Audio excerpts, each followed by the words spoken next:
Emmanuel Maury, vous êtes l'auteur de Rien. C'est un roman paru à l'Harmattan. Pourquoi ce titre surprenant Rien?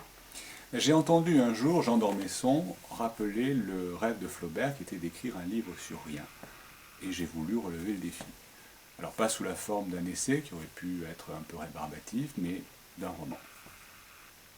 Et quel en est le héros? C'est le récit de la journée d'Aimé Vertet, qui est un professeur de lettres, et qui est obsédé par l'idée du rien.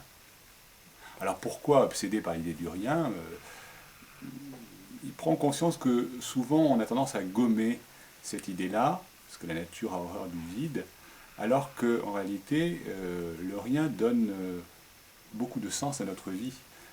Le rien, c'est le rien qui précède toute vie humaine, celle de l'humanité, de l'univers, qui probablement les suivra. C'est aussi le rien des illusions perdues, des occasions manquées, de tout ce qu'on a fait et dont on se rend compte que c'est vain ou inutile.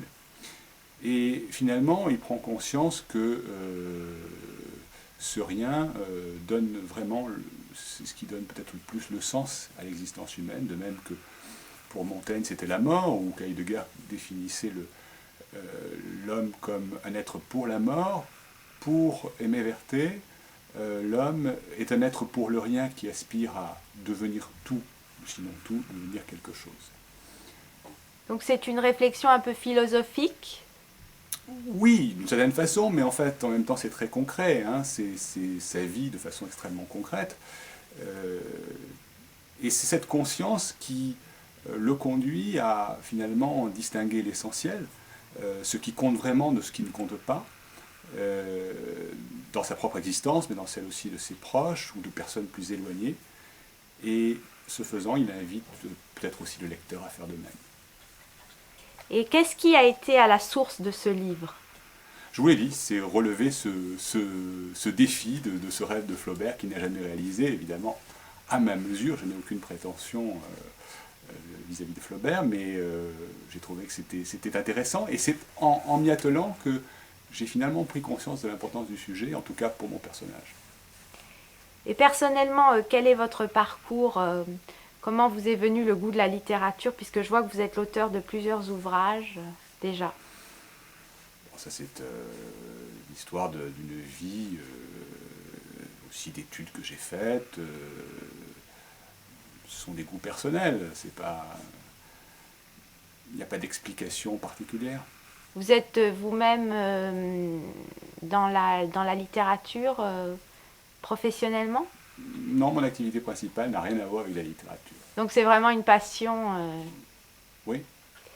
Et donc Rien, est-ce qu'il y a d'autres personnages dans ce Rien où le héros est seul en quête Non, non, il y a toute une série d'autres personnages qui lui sont proches ou plus éloignés, euh, sur lesquels il réfléchit. Euh, et cette conscience du rien, justement, l'amène à relativiser finalement l'existence de toute vie. Une vie peut être extrêmement importante sur le plan social ou couronnée de réussite et en réalité, à la conscience du rien, être totalement dérisoire. Alors qu'une autre vie beaucoup plus modeste, au regard de ce que justement ce qui est important, peut paraître au contraire admirable. Est-ce que vous voyez des parallèles entre le monde d'aujourd'hui tel qu'il évolue et cette quête du personnage? Sans doute, parce que la mondialisation conduit à gommer les repères, les identités culturelles, et peut-être que aujourd'hui, beaucoup ont l'impression d'être plongés dans un grand rien dans lequel ils cherchent à retrouver une voie.